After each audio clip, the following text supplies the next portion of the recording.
31 डिसेंबरची ती रात्र. संपूर्ण जग सेलिब्रेशनमध्ये गुंग असताना विदर्भाच्या पंढरीत काहीतरी खूप खास घडणार आहे. तुम्हाला माहित आहे का? दरवर्षीप्रमाणे यंदाही आपल्या गजानन महाराजांचे मंदिर 31 डिसेंबरला रात्रभर दर्शनासाठी उघडे राहणार आहे. जेव्हा जग नववर्षाचं स्वागत पार्ट्यांमध्ये करत असतं, तेव्हा लाखो भाविक शिस्तबद्ध रांगेत उभे राहून माऊलीच्या दर्शनाची वाट पाहत असतात. सरत्या वर्षाला निरोप आणि नवीन वर्षाचा पहिला श्वास महाराजांच्या समाधीसमोर घेण्यासाठी ही संधी चालून आली आहे. भाविकांची गर्दी लक्षात घेता कोणाचीही गैरसोय होऊ नये आणि प्रत्येकाला शांततेत दर्शन घेता यावं, यासाठी शेगाव संस्थानाने मंदिर रात्रभर खुलं ठेवण्याचा निर्णय घेतला आहे.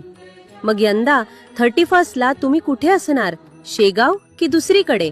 कमेंट्समध्ये नक्की सांगा आणि हा व्हिडिओ आपल्या सर्व मित्रांना पाठवून ही आनंदाची बातमी शेअर करा. जय गजानन माऊली. ANN Akola news network.